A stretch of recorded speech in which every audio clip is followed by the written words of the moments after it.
Hi, Jeremy here from Common Collected. This is Hot Wheels' first track set specifically for RC. It's called the RC Speed Challenge track set. It has a repaint of the Roger Dodger RC, one of the first RCs that Hot Wheels made. In my Hot Wheels RC videos, one of the most common comments I get is, where do I get the different pieces that I use to build my track layouts? And I think after today's video, I may have a new answer. So let's open it up, put it together, and the fun part is try it out. Now, if you're thinking to yourself, I have not heard of this track set, that may be because it has not been available in stores yet. It debuted as an Amazon exclusive a few months ago and has since appeared on a few other online stores as well. And as always, we'll have the Amazon link in the description, not just for this set, but some of the other sets that I like and some of the Hot Wheels RC cars as well. Whatever sets you use to pull pieces from, and generally I recommend ones that are branded as Track Builder because they are the easiest to remove anything that propels the car, whether it's the booster or a kicker loop or even a gravity drop-in, which happens to be exactly what this track set is. So let's open it up and see what's inside. We'll take a closer look at the track pieces when we get everything onto the floor, but for now, let's dig into that controller and the car itself. We're going to turn these two little guys clockwise and the controller will drop out. To free the car, we're going to cut the tape, pull out the car, and cut the rubber bands. Now we can get a closer look at the Roger Dodger blue this time around with the Hot Wheels logo there on the side. The original from 2020 in red with the flames. This time around we get a chrome painted rear bumper, but no license plate detail like we had on the original. Some minor differences here on the bottom, which we'll get back to in a minute. To get started, we're going to grab the charge cable here and plug it into the bottom of the car. The other end is a USB for like a standard phone charger. This time it says the charge could take 30 minutes instead of 20. To say the controller got downsized is a little bit of an understatement. Here it is next to the original controller from 2020, which of course fit a little bit better in an adult's hand. Comparing all three iterations of the controllers, we can see the original on the left there with the Cybertruck. That's the same as with the red Roger Dodger. It used 4 AA batteries and the car charged by connecting to the controller. The next time around here with the Roadster, it used 2 AA's, and this was the first one that used a USB charge cable. And the one that we see in this set with the blue Roger Dodger actually uses 2 AA's and again a USB charge cable. Let's pop in those 2 AAA batteries and we can grab the car now that it's charged. There's a little green indicator light there, and we'll switch the car to on. It's the I or the 1. Just remember it's the opposite of the O for off and the lightning bolt for charge. And press one of the joysticks on the controller to sync the car. The controls are pretty simple. The left joystick only moves forward and back, and the right joystick only moves left and right. This time the steering is slightly changed from the older models. It will do donuts a little less because instead of having the back wheel spin in opposite directions, it only engages one of the rear wheels. The 2 little buttons underneath the right joystick are steering adjustment, and on the right trigger finger is the boost button. Unfortunately, the Roger Dodger does not want to sync with one of my older controllers. It would have been nice because with the old controllers, you can press and hold that sync button to turn the controller off. Okay, let's deep dive into the track pieces. We have 7 straight 8-inch pieces, 2 cones, 6 identical curve pieces, 11 track connectors, the ramp piece, the finish line or lap counter. I call this the overpass. This is the base to the loop and the loop's track piece. The overpass has room for a piece to go right underneath it in the same direction, or you could have it perpendicular. There's even enough room underneath for one of the curved pieces to go in there.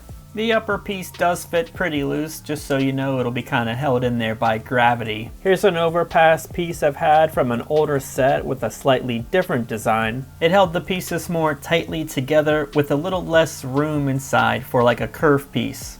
These lap counter finish line pieces have changed a little as well. The new one is about an inch thick, or almost the thickness of a track. Here are the cones on the left compared to these on the right from an Adventure Force track set. The loop base seems to be practically the same as the Dollar Tree loops. And here's the curve section compared to the Dollar Tree curves. You'll notice the Dollar Tree ones actually come in a 2-pack. It's essentially a curve entrance and a curve exit that connect together.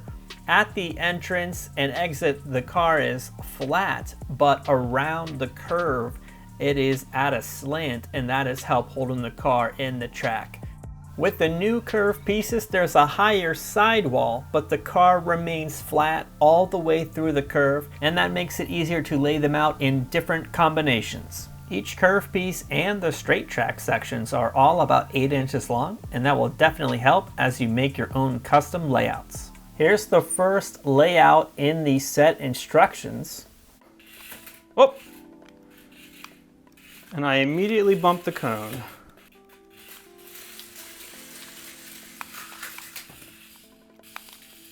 I'm going to try without the boost.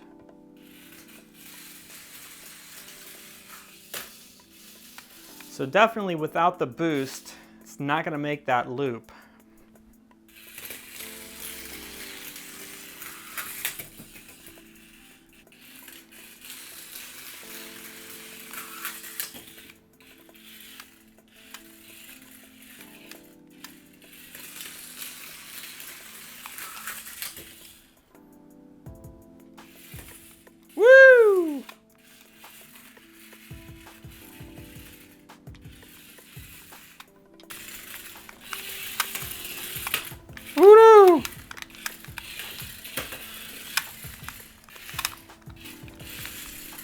Strangely enough, I think it really does help if you're oriented standing in the room the direction you want to go.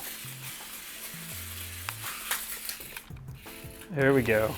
So if you jam it in reverse before you go off the cliff, you can kind of make sure it doesn't go too far. So this is layout number 2.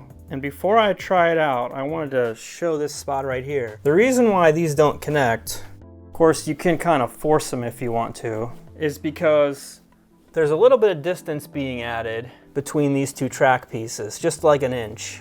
And then also this piece is being bumped out a full width of a track outside that way, which could be okay if you were just gonna add that extra inch with the finish line. But since I think the left and right matchup is a little bit worse than this matchup, what I'm gonna do is, instead of putting this here, I'm gonna add it over there. It's gonna move all of this over an extra inch.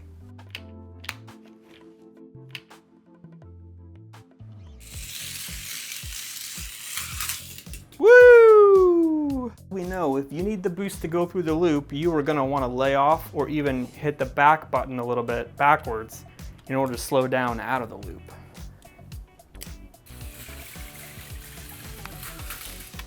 So there, I just slammed on reverse after I got through the loop. If you just do a boost tap, a quick tap to get you through the loop, then you don't really need to use reverse.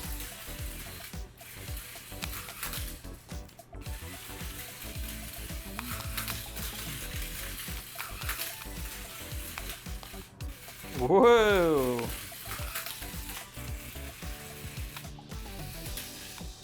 Doesn't really want to go through backwards. Let's try the opposite direction.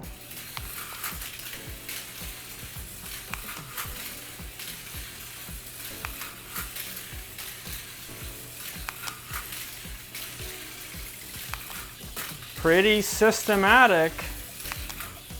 Whoa, I lost some speed there somehow. It does seem like the curves do such a good job keeping you on the track that it's much easier to do continuous loops without falling off the track somewhere. These blue curves may actually be doing a better job. keeping you on the track than the Dollar Tree curves. So I'm hitting the boost right around the time I'm getting to that orange. So 8 inches before the loop. And you gotta lay off of it. Let's see if I boost through the curves, how difficult it is to fall off somewhere. So there, boosting through that curve knocked me up on my side. Yeah, you gotta lay off the boost. This is the third layout. Woo! Same old story. Boost for the loop, and then you gotta slow down. Here I go.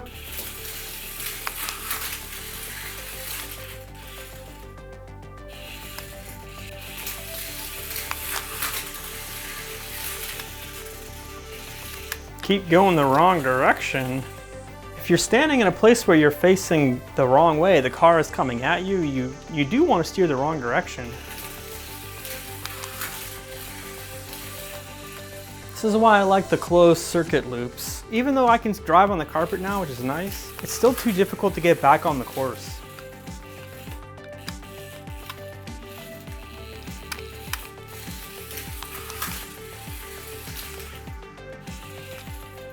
And you can't quite make that turn.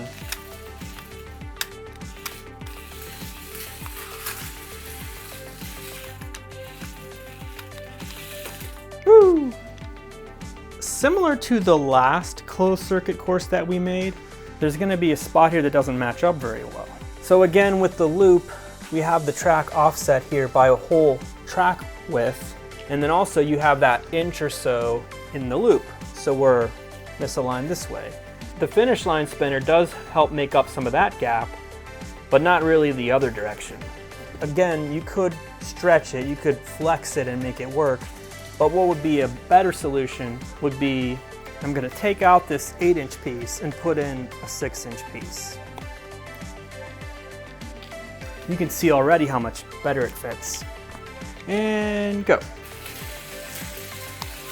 Little boost for the loop. Little slow down on the curves. Can't get much easier.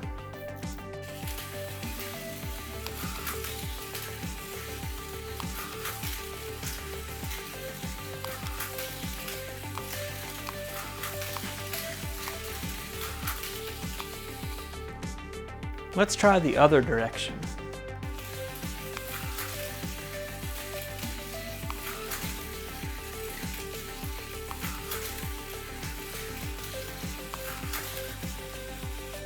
So as long as you stay focused, it works the same as the other ones. You can add forward the whole way, make sure you add a little boost going into the loop, and then let off it. I appreciate that with these curves, they're more modular and you can, build different layouts, but it is a bummer that, you can't use the boost at all. So some of the existing curves that do have like higher banks from different sets may be better for high speeds. So what did you think of the new Hot Wheels RC Speed Challenge track set? Let us know in the comments. Please check out one of our other Hot Wheels RC videos. Thanks for watching Common Collected. We'll see you in the next video. Let's open it up, try it out, and try it out. Open it up.